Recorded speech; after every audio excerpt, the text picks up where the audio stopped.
నమస్కారం, మాగల్ఫ్ న్యూస్ కి స్వాగతం. ప్రతిరోజు 6 దేశాల తాజా వార్తలు మీకు అందించబడుతున్నాయి.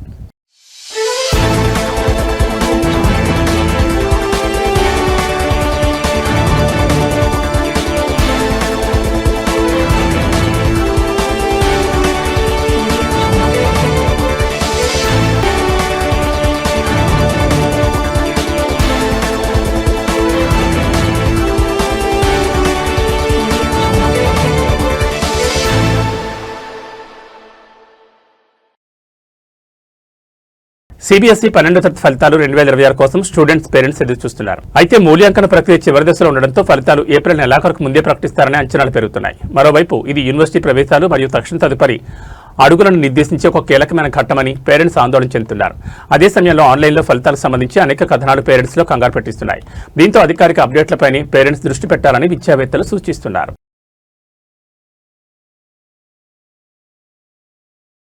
కువైట్లో పనిచేస్తున్న ట్రావెల్ ఏజెన్సీలు మరియు విమానయాన సంస్థలకు సంబంధించిన ప్రయాణికుల ఫిర్యాదులు మరియు ఉల్లంఘనలపై general authority of civil aviation విచారణను ప్రారంభించింది.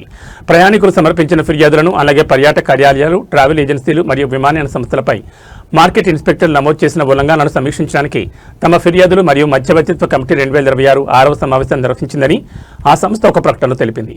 ఈ సమావేశానికి కమిటీ చైర్మన్ అబ్దుల్లా ఫాదౌద్ అల్ రాజీ అధ్యక్షత వహించగా సంబంధిత ప్రభుత్వ సంస్థలకు ప్రాతినిధ్యం వహిస్తున్న సభ్యులు హాజరయ్యారు. విమానయాన చట్టాలు మరియు రంగాన్ని నియంత్రించే నియంత్రణ సర్క్యులర్లకు అనుగుణంగా సరైన చట్టపరమైన చర్యలు నిర్ధారించడానికి కేసులను క్షుణ్ణంగా పరిశీలించినట్లు కమిటీ ప్రతినిధి హమద్ అల్ అరదా పేర్కొన్నారు. ప్రయాణికుల హక్కులను పరిరక్షించడం లక్ష్యంగా నిర్వహించిన తనిఖీల ఫలితాలను కూడా కమిటీ సమీక్షించిందని ఆయన తెలిపారు. నిబంధనలు ఉల్లంఘించినట్లు తేలిన సంస్థలపై జరిమానాలు విధించినట్లు వెల్లడించారు. చట్టాలు మరియు నిబంధనలను ఖచ్చితంగా పాటించాలని కమిటీ పిలుపునిచ్చింది. ఉల్లంఘనల పట్ల ఎటువంటి మినహాయింపు ఉండదని హెచ్చరించినట్లు అల్ అరదా స్పష్టం చేశారు. ప్రయాణికుల హక్కులు అత్యంత ప్రాధాన్యతగా ఉంటాయని, ముఖ్యంగా టికెట్ మరియు హోటల్ బుకింగ్ల వాపసు విషయంలో విఫలమైన వారిపై కఠినమైన జరిమానాలు విధించబడతాయని హెచ్చరించారు. వినియోగదారుల నమ్మకాన్ని నిలబెట్టడంలో ట్రావెల్ ఏజెన్సీలు మరియు విమానయాన సంస్థలు కృషి చేయాలని సివిల్ ఏవియేషన్ అథారిటీ పిలుపునిచ్చింది.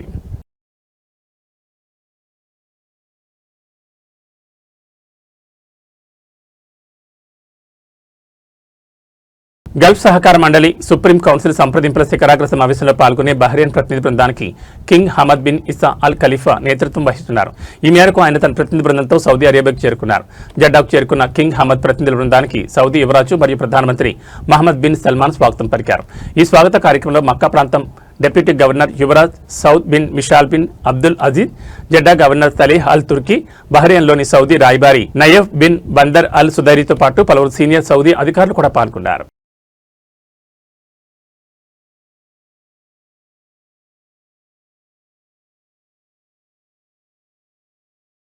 కార్మికులలో ప్రమాద అవగాహన 77% చేరిందని జనరల్ అథారిటీ ఫర్ స్టాటిస్టిక్స్ విడుదల చేసిన 2025 కార్యాలయ ఆరోగ్యం మరియు భద్రతా గణాంకాల బులెటిన్ ఫలితాలు పేర్కొన్నాయి. 18 ఏళ్లు మరియు అంతకంటే ఎక్కువ వయసున్న కార్మికులలో ప్రమాద అవగాహన ఇండెక్స్ 76.7% చేరుకుంది. 15 ఏళ్లు మరియు అంతకంటే ఎక్కువ వయసున్న కార్మికులలో వృత్తిపరమైన గాయాల రేటును ఈ ఫలితాలు వెల్లడించాయి. రహదారి ట్రాఫిక్ ప్రమాదాల వల్ల కలిగే గాయాలను మినహాయించి చూస్తే ప్రతి 1,00,000 మంది కార్మికులకు 245 ప్రాణాపాయం లేని గాయాలు మరియు 1.3 ప్రాణాంతక గాయాలు నమోదయ్యాయని తెలిపింది.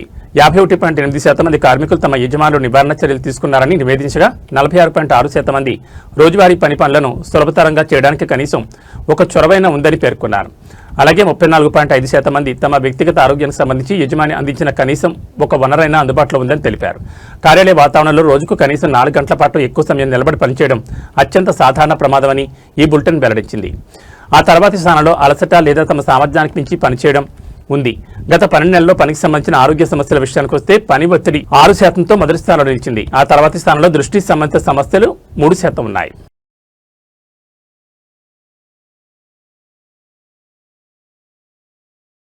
బహ్రెయిన్ క్రిమినల్ కోర్టు 2 వేర్వేరు కేసులలో విదేశీ సంస్థలతో సహకరించినందుకు 5గురికి యావజ్జీవ కారాగార శిక్ష విధించింది.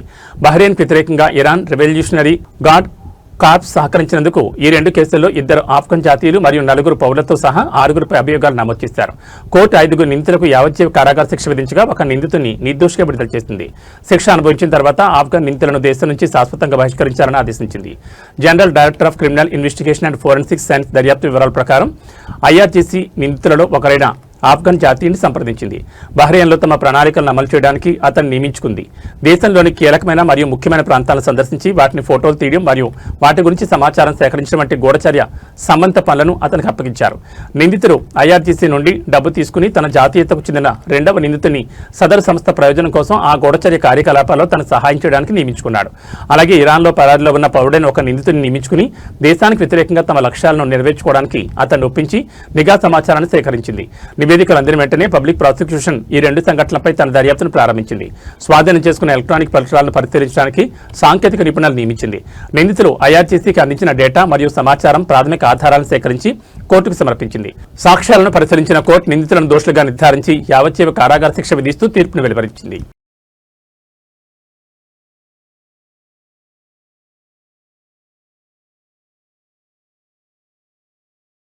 ఆఫ్రికా జాతీయతకు చెందిన 23 మంది చొరబాటుదారుల ప్రవేశాన్ని సహకరించినందుకు దుక్ము విలాయత్తులోని అధికారులు 2 వ్యక్తులను అరెస్ట్ చేశారు. నిందితులు తమ వాహనంలో ఆ వ్యక్తులను తరలించి పట్టుబట్టడానికి ముందు పోలీసుల నుండి పారిపోవడానికి ప్రయత్నించారు. దేశంలోకి అక్రమంగా ప్రవేశించిన ఆరోపణలపై చొరబాటుదారులందరినీ కూడా అరెస్ట్ చేశారు. అల్ విస్తా గవర్నరేట్లోని పోలీస్ కమాండ్ ఈ ఆపరేషన్ నిర్వహించింది. ఇందులో ప్రమేయం ఉన్న వారందరిపై ప్రస్తుతం చట్టపరమైన చర్య కొనసాగుతాయని పేర్కొంది.